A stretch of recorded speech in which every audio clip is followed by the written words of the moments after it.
오늘 하나님 말씀 같이 나누도록 하겠습니다. 오늘 말씀은 시편 34편의 말씀입니다.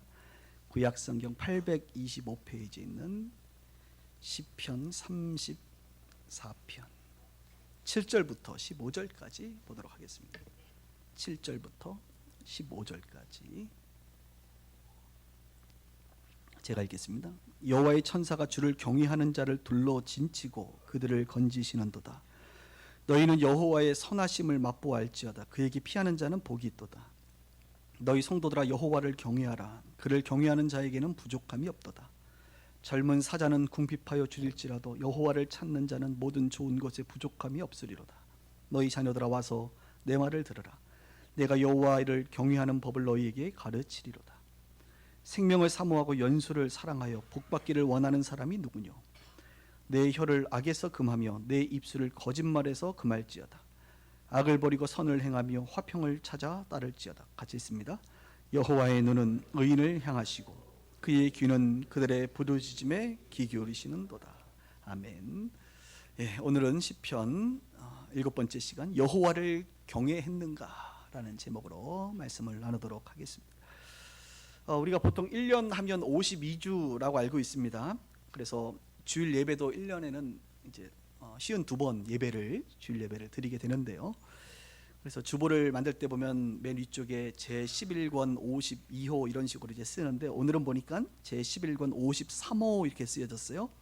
12월 31일이 주일인 경우가 별로 없는데 오늘은 주일이라 여러분 의도와 상관없이 올해는 주일을 53번이나 여러분들이 지금 주일 예배로 드리고 있습니다. 그러면서 갑자기 재밌는 생각이 좀 들었습니다. 오늘 주일은 53번째이기 때문에 1+1이 아니라 52+1으로 오늘은 왠지 보너스 주일이다 이런 생각을 제가 개인적으로 이렇게 재밌게 생각을 해봤어요. 그래서 혹시 그동안 주일 예배를 좀 우리가 소홀하고 그동안 예배에 은혜 받지 못했다고 한다면 오늘 보너스 주일을 맞이해서 많이 할 수 있기를 주님의 이름으로 축복합니다. 시편 34편을 오늘 여러분들하고 말씀을 좀 나누려고 하는데요. 이 말씀을 우리가 이해하려면 먼저 사무엘상 21장의 내용을 조금 이해할 필요가 있겠습니다. 아마 여러분들이 성경을 보시면 시편 34편 위에 시작할 때 이렇게 쓰여져 있을 거예요. 다윗이 아비멜렉 앞에서 미친 채하다가 쫓겨나서 지은 시, 이런 아주 긴 설명이 담겨져 있습니다. 그러니까 시편 34편의 배경에 대해서 나름대로 쓰여져 있는 것인데요. 사무엘상 21장의 배경은 이렇습니다.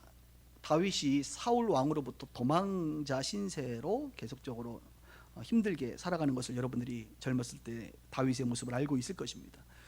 그런데 이 사울 왕의 그 보복이 얼마나 강력한지 다윗이 이스라엘에 도대체 있을 수가 없어요.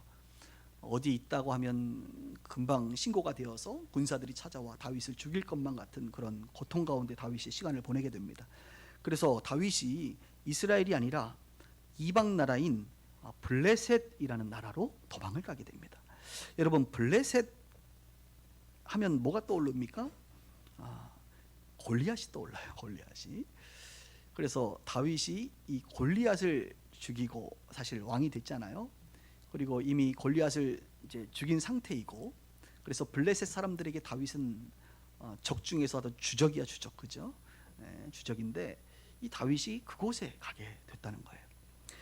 그래서 가드왕 아기스에게 이제 피신을 했는데 그 신하들이 가만히 있지 않는 거죠. 신하들 입장에서는 다윗은 원수 중에 원수가 아니겠습니까? 그래서 다윗이 왔다는 소식을 듣고 왕 앞에서 춤을 추며 이제 노래를 하는데 그 노래의 내용이 이런 거예요. 사울이 죽인 자는 천천히요, 다윗은 만만이로다. 여러분 이 노래, 이 그 메시지는 누가 한 겁니까? 원래 다윗이 소년 다윗일 때 골리앗을 이기고 사울 왕이 아주 기특해가지고 말이죠. 사울이 탁 옆에 손잡고 이제 왕궁으로 들어갈 때 이스라엘의 여자들이 나타나서 환호하면서 외쳤던 노래요. 그 메시지가 뭐예요? 사울이 죽인 자는 천천히지만 오늘 다윗이 죽인 자는 만만이로다. 그러니까 사울은 1000명 죽였다면 다윗은 10,000명 죽였다. 이러면서 다윗을, 그 소년 다윗을 그때부터 막 높이기 시작했거든요. 그래서 이 사울 왕의 마음이 원래 다윗을 너무나도 기특하고 충신이고 사랑스러웠지만 이 시기심이 들어온 거죠. 내가 천천히고 다윗은 만만이라고? 이러면서 사울이 나를 만만하게 봐. 뭐 이렇게 이제 죄송합니다. 이런 표정 머리가 너무 심각하셨어. 이러면서 말이죠. 이 다윗에 대한 그 시기와 미움이 싹트기 시작하면서 어느 날은 흥분해서 막 창을 던지기도 하고 그때부터 죽이려고 이제 한 것이 사울의 동기였다 이렇게 말할 수가 있겠습니다. 그러니까 블레셋 사람들이 지금 블레셋 왕 앞에서 이 사람이 누군지 압니까? 그때 왕이요 들었잖아요. 이 친구는 사울은 천천히고 만만인 그 다윗 아닙니까? 어떻게 이 사람을 지금 우리가 보호해 줄 수가 있겠냐 말이에요. 죽여야지. 이런 마음으로 왕에게 이야기를 하는 것입니다. 다윗의 심정이 어떻겠어요, 여러분? 이스라엘에는 발붙일 곳이 없고 블레셋에 피신이 왔지만 이곳에서도 적들이 자기를 죽이려고 보복하려고 애쓰고 있는 그 모습을 보면서 다윗의 마음은 두려웠습니다. 그래서 다윗이 이 위기를 모면하려고 그가 행동의 변화를 일으킵니다. 그 행동이 한마디로 말하면 미친 사람 코스프레를 하게 됩니다. 미친 사람. 그래서 왕 앞에서 다윗이 이러는 거예요. 미친 체하고, 성경에 보니까 미친 체했다. 제가 연기를 하진 않겠습니다, 여러분. 미친 체했다. 그리고 대문짝을 극적거렸다. 여러분 왜 대문짝을 극적거려요? 이게 미친 거예요. 미친 척하는 거예요. 미친 척하고 대문짝을 극적거리고 침을 의도적으로 자기 수염에까지 막 침을 질질 흘리는 거예요. 한번 상상해보세요. 침 흘리고 대문 극적거리고 누가 부르면 에? 이러고 막 그러죠. 그러면서 미치광이 코스프레를 하게 된 것입니다. 그리고 나서 그 왕이 보니까 이봐라 신하들아 미쳤지 않느냐 지금 다윗은 미쳤네. 미친 다윗을 우리가 죽인들 무슨 좋은 소리를 듣겠느냐. 그냥 내버려둬라. 이 친구는 미쳤다. 이렇게 해가지고 위기를 모면하게 돼요. 그리고 그곳에서 잠깐의 시간을 보내다가 결국 블레셋을 떠나게 됩니다. 블레셋을 떠나고 나서 다윗이 쓴 시가 오늘 우리가 읽게 된 34편의 내용인 거예요. 우리는 7절부터 읽었는데 그 앞에 보면 4절에 이런 표현들이 나옵니다. 여호와께 간구하며 내게 응답하시고 내 모든 두려움에서 나를 건지셨도다. 두려움에서 나를 건졌다. 그 블레셋의 두려움에서 나를 건졌다는 거예요. 6절에도 보니까 이 곤고한 자가 부르짖음에 여호와께서 들으시고 그의 모든 환난에서 구원하셨도다. 환난에서 나를 구원했다는 거예요. 다윗이 앞전의 상황 속에서 두려움에서 나를 건지시고 환난에서 나를 건지셨다 이것입니다. 그리고 그때의 자신의 상태를 뭐라고 표현하느냐? 곤고한 자라고 표현합니다. 곤고한 자. 곤고한 자라는 표현은 곤란 당하는 자라는 뜻입니다. 곤란을 당하고 있다. 오늘 이곳에도 혹시 요즘에 곤고하신 분 계세요? 곤란 당하시는 분 계세요? 또 곤고한 자라는 것은 고통받는 자라는 의미입니다. 그리고 가장 정확한 표현은 이런 표현입니다. 괴로움을 당하는 자. 누군가로부터 괴로움을 당할 때 우리는 곤고한 자 이렇게 표현합니다. 다윗은 지금 사울로부터 괴로움을 당하고 있고 블레셋의 신하들로부터 괴로움을 당하고 있었던 거예요. 그 괴로움으로부터 벗어나게 된 것이죠. 하나님께서 다윗을 구원하신 것입니다. 그러면서 다윗은 생각해 보게 되는 거예요. 하나님께서 내가 뭐라고 이런 곤고한 나를 두려움에서 환난에서 건지셨냐 라고 생각을 하면서 하나님을 찬송하게 되면서 자신의 고백을 오늘 성경에 보면 하게 되는데요. 그 고백이 다른 게 아닙니다. 한마디로 말하면 하나님은 환난 중에서 곤고한 중에서 건지시는 사람들, 나 같은 사람을 가만 보니까 하나님을 경외하는 자, 여호와를 경외하는 자를 건지시는구나 라는 것을 깨닫게 되는 거예요. 사랑하는 여러분, 여러분들도 여호와를 경외하는 사람이 되시거든 하나님이 여러분들을 환난에서 곤고함에서 건지시는 줄 믿으시기 바랍니다. 그래서 오늘 설교의 제목이 여호와를 경외하는가, 경외했는가 2017년도 이것을 물어보고 있는 거예요. 이 경외라는 단어는 뭐 예전에도 제가 한번 설명을 했습니다만 다시 좀 반복해서 설명합니다. 너무나도 중요한 단어예요. 성경에 보면 여호와를 경외하라, 하나님을 경외하라라는 단어가 얼마나 많이 등장합니까?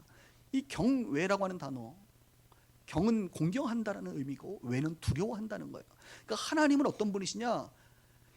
공경받기 합당하시고 두려워하기 합당한 분이다. 그러니까 공경한다는 건 뭐예요? 하나님에 대한 어떤 그 사랑. 그러니까 우리가 아버지를 공경하잖아요. 여러분의 부모님을 공경하잖아요. 그것은 뭐예요? 부모님을 부모님으로 인정하는 거거든요. 먼저 그 인정이 들어가야 돼. 그리고 그분에 대한 감사, 은혜, 그분의 긍휼, 그분의 키워주심, 그분에 대한 사랑. 전체적으로는 사랑이라고 말할 수 있습니다. 그러니까 그러니까 사랑에 대해서 우리가 반응하는 것이 공이고 경이고, 왜는 하나님은 어떤 분이시죠? 죄에 대해서 심판하시는 두려운 분이세요. 공의로우신 분이란 말입니다. 이 공의로우신 그분을 우리가 그대로 인정하고 그 공의로우신 분을 향하여 우리가 두렵고 떨림으로 살아가는 것, 이것이 왜예요? 그래서 하나님을 경외한다는 것은 하나님의 속성인 대표적인 속성, 사랑과 공의의 속성을 그대로 우리가 그런 하나님이심을 인정하고 그런 하나님을 향하여 사랑하고 두려워하는 관계, 반응을 보이며 살아가는 사람을 하나님을 경외하는 자다, 이렇게 말합니다.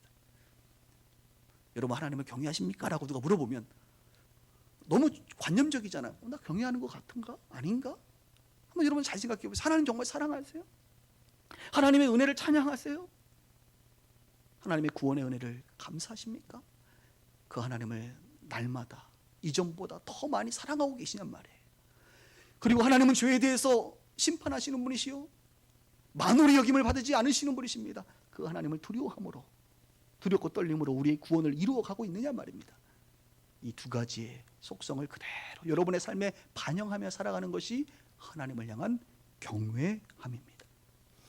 오늘 다윗은 여호와를 경외하는 자, 그런 사람이 곤고로부터, 환난으로부터, 두려움으로부터 구원을 받는다라고 선언해주고 있는 거예요.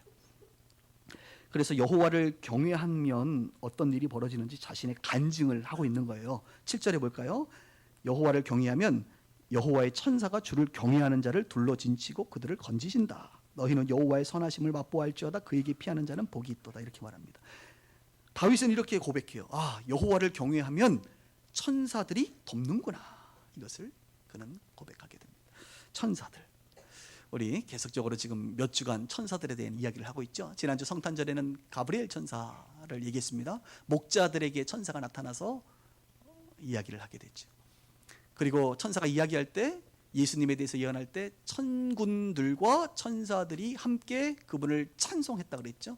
지극히 높은 곳에서는 하나님께 영광이요, 땅에서는 기뻐하심을 입은 사람들 중에 평화로다 라고 천군 천사가 찬양했던 것처럼, 천군 천사가 존재하기에 다윗은 그것을 분명히 알고 하나님을 경외하는 인생들에게는 천군 천사를 하나님이 보내셔서 그 인생을 도와준다, 이것이에요.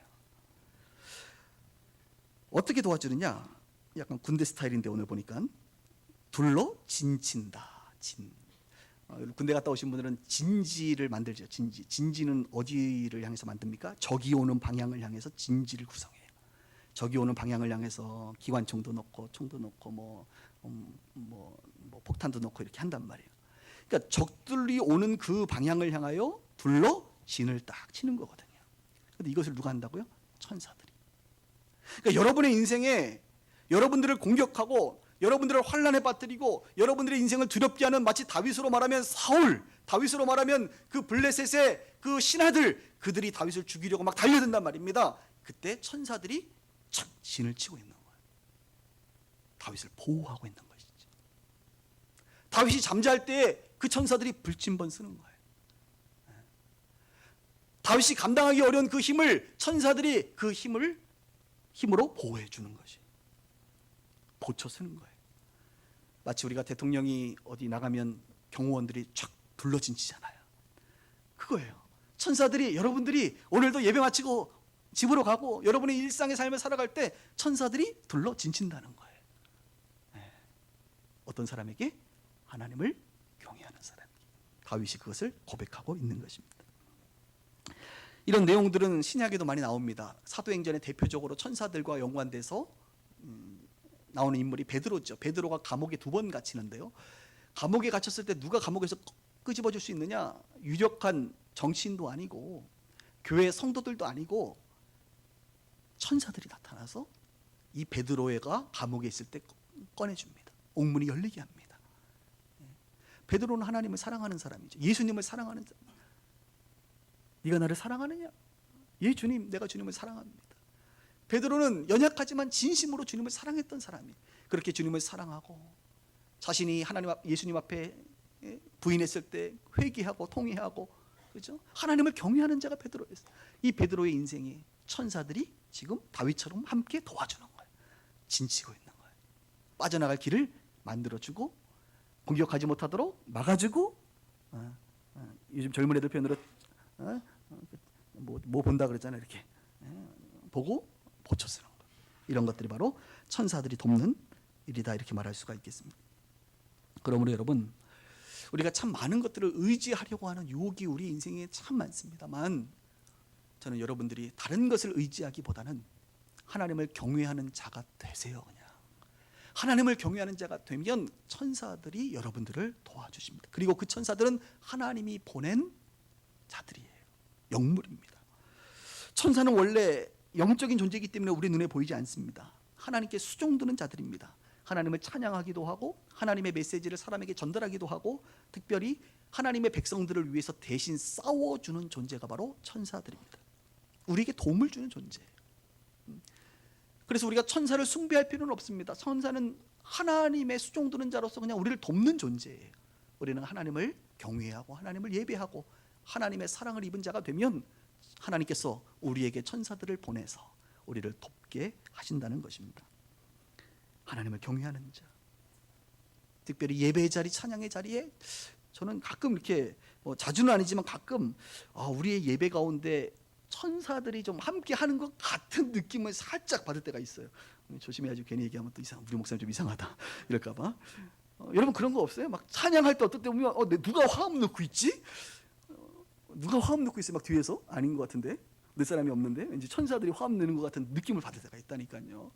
예배할 때 이렇게 천사들이 이렇게 우리 예배를 이렇게 지키고 있다, 뭐 이런 느낌을 받을 때가 있습니다. 목회를 하면서 그런 느낌 많이 받아요.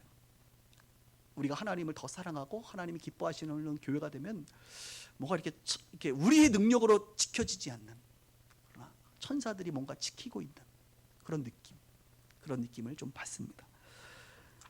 여러분들도 마찬가지. 여러분이 하나님을 경외하는 자가 되면, 또 그런 사람들이 모이면 그런 천사들이 함께 우리와 함께 진치고 있다는 것입니다. 2017년도를 오늘 마지막으로 보내면서 여러분, 오늘 다윗처럼 두렵고 곤고하고 뭔가 혼란 가운데 있었던 분들이 또 지금 계신 분들이 계십니까? 누구로부터 괴로움을 당하시는 분들이 계십니까? 그렇다고 한다면 믿음의, 오늘 찬양했던 것처럼 믿음의 눈을 들어 주를 볼 수 있기를 바랍니다. 그리고 이 또한 지나가리라. 천사들이 여러분들을 도울 것이, 하나님께서 결국 천사들을 여러분들에게 보내주실 거예요. 우리는 사방에 우겨쌈을 당하는 존재가 아니라 우리 주변에는 천사들이 우리를 둘러 진치는 그런 존재라고 하는 사실을 다윗은 확실하게 자신의 삶의 경험을 통하여 선언해 주고 있습니다. 두 번째로 보면, 하나님을 경외하는 자는 천사들이 도울 뿐만 아니라 오늘 다윗은 이렇게 말합니다. 젊은 사자보다 낫다. 하나님을 경외하는 것이 젊은 사자들보다 낫다, 이렇게 말합니다. 9절과 10절을 볼까요? 너희 성도들아 여호와를 경외하라. 그를 경외하는 자에게는 부족함이 없도다. 젊은 사자는 궁핍하여 줄일지라도 여호와를 찾는 자는 모든 좋은 것에 부족함이 없으리로다. 부족함이 없대요. 여러분, 2017년도를 지금 오늘 마지막 날인데요, 올 한 해 많이 부족하셨나요? 아니면 부족함이 없으신가요? 부족한 듯 하지만 부족하지 않은 것 같은 느낌을 저는 받습니다. 여기 보면 하나님을 경외하면 우리 인생이 부족하지 않다, 이렇게 말해주고 있습니다. 이 하나님을 경외하는 자와 젊은 사자를 오늘 비유로 얘기하고 있는데, 저는 여러분들이 오늘 집에 가실 때까지 딱 기억할 수 있는 하나의 단어와 이미지는 젊은 사자를 기억했으면 좋겠어요. 젊은 사자를 본 적 있으신가요? 제가 아프리카 탄자니아에 선교를 이제 자주 가지 않습니까? 그 파송 선교사가 있어서 가면, 여러분 아프리카까지 갔는데 그 사파리 같은 데 안 가면 그것도 어리석은 사람이야. 일만 죽어라 하고 뭐 안 돼요. 그럴 때 가서 여행도 좀 하는데요, 사파리에 갔더니 사자를 봤어요. TV에서 본 게 아니라 진짜 봉고차 타서 사자가 저기 앞에 있는 거예요. 수컷과 암컷을 여러분 구분할 수 있으신가요? 네, 털을 보면 알 수 있는데요, 사자는 정말 무섭습니다. 그냥 실제로 보면 너무 무서워요. 왠지 나에게 달려들 것만 같은. 그런데 이 사자들 중에서도 되게 늙은 사자가 있고 젊은 사자가 있는데, 젊은 사자는 눈빛도 좀 달라 보여요. 근데 제가 봤을 때 여러분, 사람도 마찬가지예요. 좀 이렇게 늙은 사람 별로 안 무섭잖아요, 우리가. 근데 젊은 사람들은 왠지 좀 혈기도 있어 보이고 무서워 보이거든요. 젊은 사자는 굉장히 무서워요. 여러분, 젊은 사자가 이 동물의 왕국 세계에서 굶주릴 이유가 있을까요? 젊은 사자가 굶주린다? 오늘 성경이 뭐라 그래요? 젊은 사자가 궁핍하여 줄인다? 이게 말이 됩니까? 아니, 다른 동물들은 다 굶주릴 수 있어.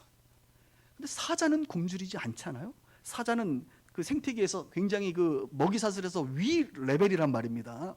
그러니까 사자가 굶주린다는 건 뭐예요? 생태계가 황폐화되어지고 완전히 망가졌다, 이런 것을 말하죠. 그러니까 사자가 굶주리는 것 자체가 불가능한 이야기인데, 오늘 성경은 그토록 젊은 사자가 굶주리는 그런 상황이 돼도 여호와를 찾는 자, 하나님을 경외하는 자는 굶주리지 않고 부족함이 없다. 할렐루야. 이 말씀이 굉장히 은혜롭더라고요. 2017년도를 돌아보면 우리가 정치적으로도 굉장히 혼란스럽고, 뭐 안보적으로는 말할 것도 없고, 경제적으로도 좀 나아진 것 같지 않은 그런 느낌을 많이 갖습니다. 굶주리죠. 헐벗죠. 궁핍한 그런 시대를 우리가 이런 생태계 가운데 살아가고 있는데, 참 놀라운 것은 그럼에도 불구하고 오늘 저와 여러분들이 이곳에 앉아서 예배드리는 이 순간 부족함이 없다라고 하는 고백을 할 수 있을 것 같아요. 요즘 한국 교회는 뭐 말할 것도 없죠. 한국 교회가 정말 궁핍하고 줄이잖아요, 지금. 그런데 제 마음 가운데 하나님을 경외하고 하나님을 의지하는 우리 빛과 소금의 교회는 부족함이 없다, 감히 이렇게 말하고 싶어요. 그리고 시편 23편이 말하고 있는 여호와는 나의 목자시니 내가 부족함이 없다 라고 말한 다윗의 고백처럼, 무언가 풍성해서가 아니라 우리의 삶이, 우리의 그 어떤 그 영의 깊은 곳에서 고백되어지는 것이, 주님 부족함이 없습니다, 올해 부족함이 없는 한 해였습니다 라고 하는 고백이 나오게 되는 것입니다. 여러분 어떠세요? 많이 부족하셨나요? 아니면 여러분의 입술도 오늘 다윗처럼 저처럼 부족함이 없었습니다, 이렇게 고백할 수가 있나요? 그러므로 사랑하는 여러분, 너무나도 이 젊은 사자가 되려고 애쓰지 말라, 이렇게 말씀드리고 싶어요. 젊은 사자가 되려고 애쓰지 말라. 2018년도 우리는 많은 계획을 세울 터인데, 그 수많은 계획들 중에 여러분들의 1순위가 내가 좀 힘을 길러, 이 젊은 사자는 힘을 상징하거든요. 힘을 기르고 권력을 키우고 내가 좀 능력을 키워서 이 젊은 사자가 돼서 내가 굶주리지 말아야지라고 하는 것이 여러분들의 내년도 목표의 첫 번째가 되어서는 안 돼요. 오히려 우리의 목표의 첫 번째가 되어야 될 것은 무엇입니까? 여호와를 찾는, 여호와를 경외하는 사람이 되는 것이 오히려 내년에 우리의 첫 번째 우선순위가 되어야 될 줄 믿습니다. 한번 보세요. 얼마나 많은 사람들이 교회를 다녀도 안 다녀도 다들 젊은 사자가 되려고 그토록 애쓰잖아요. 젊은 사자가 되려고 힘을 키우고 능력을 키워서 내 스스로 이 허기진 배를 채우고 내 스스로 이 황폐한 생태계에서 살아남으려고 말이죠, 애쓰는 시대가 우리가 살고 있는 시대예요. 그런데 거꾸로 말합니다. 다윗이 그런 상황 속에서 살아도 하나님을 경외하고 여호와를 찾는 자는 그런 와중에서도 부족함이 없는 것이구나 라고 하는 놀라운 진리를 우리가 오늘 확인할 수 있기를 주님의 이름으로 축원합니다. 그래서 힘 있는, 능력 있는 사람, 여러분 눈에 젊은 사자같이 보이는 그 대단한 사람들 말이죠, 너무 부러워하지 마세요. 예? 너무 부러워하지 마세요. 우리 좀 부러워하는 경향이 많아. 세상에서 특히 저 사람 봐, 와, 저 일하는 거 보면 저건 젊은 사자야 막 이래. 저 일하는 거 봐, 나는 정말 얼룩말과 같은 존재인데 저 사람은 젊은 사자처럼 저기 뛰어다녀. 하이에나야. 거의 뭐 젊은 사자만 있는 게 아니에요. 우리 삶의 현장에는 하이에나 그런 사람들이 있어요, 여러분. 예? 부러워하지 마세요. 왜 그러냐? 젊은 사자 같은 그 사람들이 가진 힘과 능력보다 우리 하나님은 더 크신 힘과 능력을 가지고 계십니다. 우리는 그 힘과 능력을 꼭 내가 가지려고 해요. 아니요. 여러분의 부모님이 갖고 계시면 돼요. 여러분을 누구보다도 사랑하시고 잘 아시는 그분이 옆에 계시면 돼요. 내가 진지 안 쳐도요, 천사들이 쳐주면 돼. 너무 내가 무언가를 하려고 하지 마세요. 얼마 전에 그 샤이니의 종현이라는 우리 청년이 자살을 했어요. 그래서 우리 또 아이돌 우리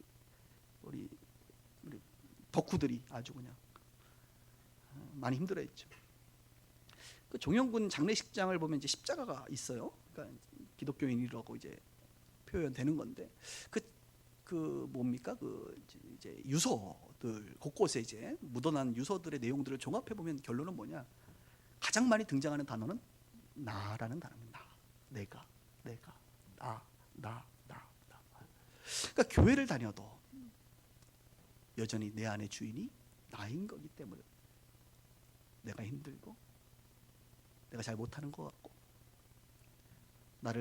내가 사랑 못 받는 것 같고 나는 외롭고 그러니까 주님이 없는 인생이 되면 살아가기 힘든 그런 생태계의 소리가 존재한다 이거예요. 여러분 그분 우리 하나님을 주인 삼아서 그분의 힘과 그분의 능력과 그분이 마땅히 움직일 수 있는 그 천군 천사들을 우리가 함께 동원하여 살아갈 수 있기를 그럴 때 우리는 부족함이 없는 줄 믿습니다. 마지막 세 번째 그래서 다윗이 이 내용을 깨닫고 나서 세 번째로 우리 가운데 이렇게 말합니다. 제발 좀 배워라. 그러니까 내가 이 깨달은 이 하나님을 경외하는 것을 너희들이 배웠으면 좋겠다 이렇게 말해요. 11절부터 볼까요? 너희 자녀들아 와서 내 말을 들으라 이렇게 말하죠. 내가 여호와를 경외하는 법을 너희에게 가르치리라. 그 내용 중에 몇 가지 얘기하네요. 생명을 사모하고 연수를 사랑하여 복 받기를 원하는 사람이 누구냐? 우리가 많은 복을 받기를 원하는데 시편은 복에 대해서 많이 얘기하고 있는데 특별히 생명을 사모하고 연수를 사랑하는 자 이게 뭐예요? 오랫동안 건강하게 살고 싶으신 분들 많이 있잖아요. 그죠? 이 땅에 사람들이 복 받기 원하는 것 중에 넘버 원이 뭐예요? 건강하게 장수하고 싶은 거. 그럼 복 받는 사람들 누구냐? 여호와 경외해라 이렇게 말하는 거예요. 또 13절 보세요. 내 혀를 악에서 금하며 내 입술을 거짓말에서 금할지어라. 우리가 금해야 되는 것 중에 뭐예요? 혀 그리고 입술. 악한 말, 거짓말 하는 거. 이거 금해라. 여호와 경외하는 것 중에 하나가 이거다. 교회를 오래 다녀도 이놈의 말 때문에 참 어려워요. 제가 예전에 어느 교회 얘기를 잠깐 들었는데 참 슬픈 것 중에 하나가 최근에 그분이 교인 몇 명이 교회를 떠났다 그래서 왜 무슨 일이 있어서 떠났어요? 그랬더니 주방에서 식당 봉사하시는 분들인데 한 세 분이서 자기들끼리 막 싸웠대. 야, 그래서 정말 한국 교회는 정말 이 설교자가 제일 중요하고 반주자가 중요하고 식당 봉사자가 중요한 거 확실한 것 같아요. 주방에서 여러분 주방이 편안해야 교회가 편안하다 이런 말이 한국 교회에 아주 종종 쓰이는 말 중에 하나죠. 그래서 참 그런 얘기 들으면 너무 슬퍼요. 그 요리 정말 우리 봉사하자고 하는 그 일인데 도대체 그 일하다가 얼마나 이 말들이 험하게 왔다 갔다 하고 상처가 갈등이 되고 그래서 결국은 교회를 떠나니까 또 떠나보낸 사람은 또 상처받아 그 사람도 떠나고 또 다 나가니까 나도 떠나고 막 다 나가. 그런 얘기 들을 때마다 기도해요. 주여 주방이 편안하게 하옵소서. 뭐 이렇게 기도가 나오고. 그러니까 교회 생활하다 보면 우리가 너무 친하다 못해 막 이제 말들이 막 나오는데 이게 때로는 여러분 원래 예수 믿는 사람들은 격려하고 축복하고 이것이 천국이 되어야 되는데 교회라는 곳이 막 허물없이 얘기한다고 막 함부로 얘기하고 하다 보면 상처가 되는 거예요. 근데 우리 빛과 소금의 교회는 그런 경우가 아직까지 한 번도 없어요. 그리고 우리 성도님들이 워낙 말씀들을 다 은혜롭게 하셔서 할렐루야 예쁘게 하셔서 다행인데 여러분 혹시 교회 생활하면서 또 집에서도 마찬가지예요. 아내는 남편에게 막 말을 함부로 하고 남편은 아내에게 같이 함부로 하고 애들은 애들에게 막 쏟아붓고 이 혀와 말을 우리가 악하거나 거짓말하지 않는 것이 하나님을 경외하는 것 중에 하나라고 다윗이 뜬금없이 갑자기 얘기하는 것을 보게 됩니다. 그러니까 아마 다윗은 이 말 때문에 상처 많이 받은 것 같아요. 상처 받는 사람도 문제야. 왜 자꾸 받지 마세요 여러분. 그런 건 받지 마세요. 선물 같은 건 받지만 은혜로운 건 다 받지만 그럼 뭐 악한 것을 자꾸 받으세요. 반사하시라니까. 그래서 여러분 받지 마세요. 아멘. 혹시 올 한해 상처받은 모든 것들은 그 불화살은 다 빼버리시고 올 한 해를 넘기시기를 바랍니다. 미워하는 마음 이런 것도 다 뽑아내셔야 돼요. 또 보세요. 악을 버리고 선을 행하며 화평을 따를지어다. 악을 버려라. 선을 행해라. 화평을 찾아 따라라. 얼마나 좋은 말들이에요. 여호와의 눈은 하나님의 눈은 누구를 향하여 의인을 향하시고 그의 귀는 그들의 부르짖음에 기울이시다. 여러분, 하나님의 귀가 어디를 향하고 있느냐? 부르짖음, 기도하는 사람들에게 주님은 집중하세요. 하나님의 눈은 선을 행하고 의롭게 사는 사람을 주목하세요. 우리가 어떻게 살아야 되는지를 바울은 몇 가지 가르쳐주고 그 이후에도 조금씩 나오긴 합니다만, 이 외에도 성경은 창세기부터 요한계시록까지 온통 여호와를 경외하는 법에 대한 실제 내용들을, 실천사항들을 무수히 많이 담고 있습니다. 어떻게 이것을 다 배울 수 있을까요? 성경을 읽고 또 예배를 드리고 평생 배워야 돼. 오늘 다윗이 말하고 있는 것처럼 내 말을 들으라, 가르칠 것이다, 이렇게 말하고 있는 것이. 여러분, 올 한 해도 많은 것을 배웠을 것이라고 믿습니다. 2018년도에도 하나님을 경외하는 법을 계속적으로 여러분 배우시기를 바라요. 교회에서는 끊임없이 그것을 가르쳐 줄 것입니다. 저는요, 여러분들이 저를 아시는 분들도 있겠지만, 제가 어떤 일을 결정하기 전에는 참 많은 생각을 합니다. 많은 가능성들을 계산해보고 판단하고, 그리고 마지막에는 이제 주님과 마지막에 이제 결론을 짓고 주님이 말씀하신 부분 앞에 접을 건 접고 결단하고 갈 것은 가는데요. 제가 그렇게 살아왔고 또 하나님 저에게 그렇게 반응하시는 분이셔요. 역사하시는 분이신데, 제가 제 삶을 쭉 돌아보면서 나는 어떤 사람인가 이런 생각을 할 때 그런 생각이 들어요. 저는 그냥 하라고 하면 그냥 하는 것 같고, 하지 말라고 할 때까지는 계속 하는 사람 같아요. 그래서 우리 아내는 한결같다라고 하는 좋은 의미로 얘기하지만 그냥 해요, 계속. 그래서 매년 해가 바뀔 때마다 별다르게 바뀔 게 별로 없어요. 여러분, 내년에도 어떤 교회 가면 매년 뭐가 막 바뀌잖아요. 근데 저희 교회는 그렇게 뭐 크게 안 바뀝니다. 올해도 하나님 경외하는 법을 가르쳤고요, 내년에도 계속 가르칠 거예요. 물론 뭐 조직 개편 뭐 이런 것들은 조금씩 되겠지만 큰 흐름에서 우리 교회가 가야 될 그 길은 그냥 갑니다. 이번 주 수요일 날 이제 제가 네이버 마지막 이제 12월 마지막 주 설교를 하러 갔더니 이게 출입증을 띡 하고 들어가는데 내 마음 가운데 오늘도 왔네. 그리고 계산해 보니까 이제 11년을 온 거예요. 11년을. 이제 다음 달에 또 가면 12년 차가 들어가는데, 야, 12년 동안 직원들은 다 들어왔다가 퇴사들도 그렇게 많이 했더만 나는 도대체 정직원도 아니고 이게 예, 그죠? 들어갈 때마다 주민증 맡기고 찍어가지고 가는데 12년을 내가 지금 오게 생겼네. 그래서 목사님, 이제 우리 지체들이 목사님 내년에도 오시죠? 그래서 내가 뭐 왜 오지 말라는 얘기인가? 그건 아니고요. 그래서 내년에도 뭐 특별한 거 없이 그냥 계속 오려고 그런다, 이렇게 얘기를 해요. 예전에는 뭐 자주 갔지만 지금은 한 달에 한 번만 가고 다른 목사님들을 보내긴 하는데, 내년에 또 뭐 별 다른 게 없는 것 같아요. 그냥 이제 여러분, 내년에도 저는 이곳에 있을 겁니다. 다음 주에 오시면 제가 이곳에 있을 거예요. 세상이 많이 바뀌고 세상이 여러분들에게 많은 것을 변화를 요구한다 할지라도 교회는요, 뭐 그렇게 바뀔 게 있나요? 성경이 뭐 그렇게 바뀌었나요?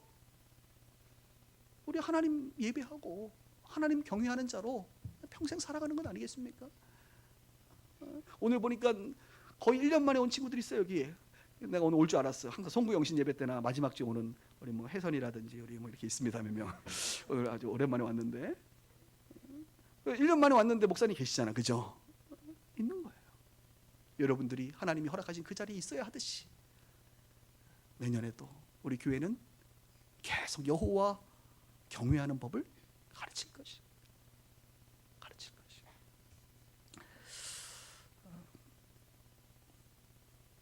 여러분, 많이 배우세요. 그래서 배우시면 알게 되고, 알게 되면 누리게 됩니다. 배워야 알게 돼요. 알게 돼야 누려요. 여기 갈매동에 지금 맛집들 제가 많이 투어하고 있어요. 우리 성도들이 맛있는 거 대접하려고 지금 어디를 가서 여긴 좀 맛이 있다. 스시집도 굉장히 많습니다. 제 나름대로 랭킹 1위부터 시작해서 한 4위까지 지금 정해놨어요. 그래서 오시는 분의 그 등급에 따라서 이제 어디로 모실지를 제가 판단하거든요. 아무나 다 뭐 최고급으로 모시지 않습니다, 여러분. 사람 봐가면서 차별해요. 네, 저는 그렇게요. 청년들이 왔을 때하고 뭐 목사님들 올 때하고 선교사님 올 때하고 좀 달라요. 제가 열심히 찾아다니면서 배웠어요. 요 집은 이런 맛이구나, 저 집은 저런 맛이구나. 배우니까 알게 되더라고. 알게 되니까 그 맛을 누리게 돼요. 아직 제가 김치찌개 굉장히 좋아하는데 아직 김치찌개 집은 찾지 못했어요. 몇 군데 가봤는데 부족함이 많아요. 부족함이 없어야 되는데, 여러분들도 하나님의 말씀을 배우면요, 알게 되고 알면 오늘 맛보아할지어다 누리게 돼요. 어떤 세 사람이 모여서 이런 얘기를 했답니다. 바다에 대해서 이제 이야기를 했대요. 그래서 첫 번째 사람이 내가 책에서 이 바다가 어떤 것인지를 내가 배웠다. 그러면서 그 사람이 얘기하는 거예요.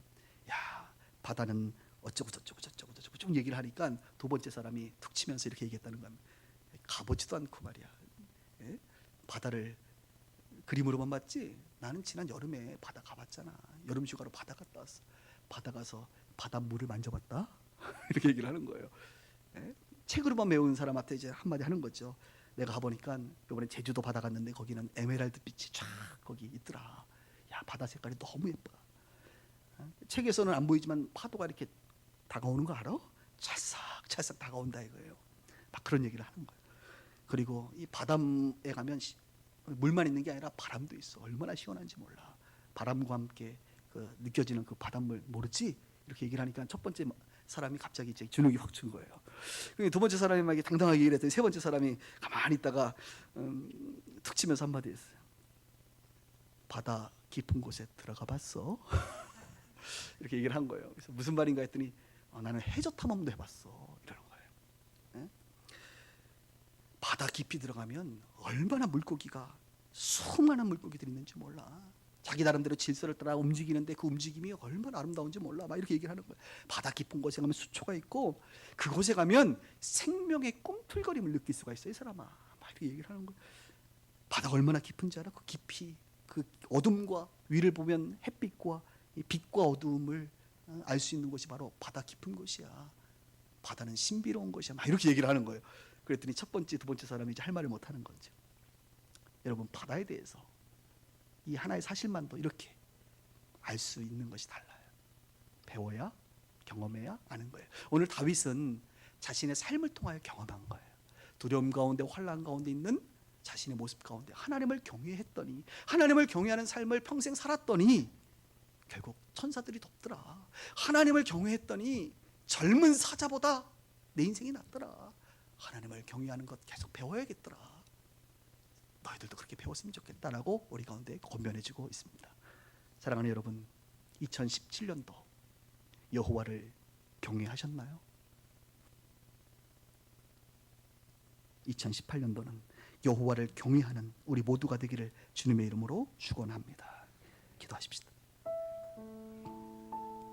말씀드리면서 여러분들에게 다가왔던 부분들이 있다면